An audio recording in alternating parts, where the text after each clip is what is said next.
এই গরমে বাড়িতেই বানিয়ে ফেলুন মজাদার কুলফি।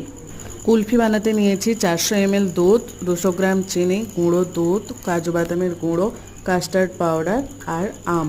একটি পাত্রে প্রথমে কাউ মিল্কটাকে হালকা গরম করে নেব। দুধ হালকা গরম হয়ে গেলে কিছুটা অন্য পাত্রে ঢেলে রাখবো। এবার ওই কাপে 3 চামচ গুঁড়ো দুধ আর 1 চামচ কাস্টার্ড পাউডার একসাথে মিশিয়ে নেব।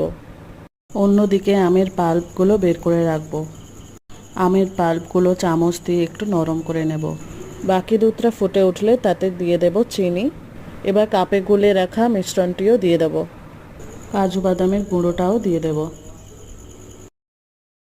দুধের মিশ্রণটি ফুটে গাঢ় হয়ে এলে গ্যাস ওভেন বন্ধ করে ঠান্ডা করে নেব। দুধের মিশ্রণটি হালকা ঠান্ডা হয়ে গেলে আমের পাল্পগুলো মিশিয়ে নেব। মিশ্রণটি ঠান্ডা হয়ে গেলে আইসক্রিমের মোল্ডে ঢেলে নেব।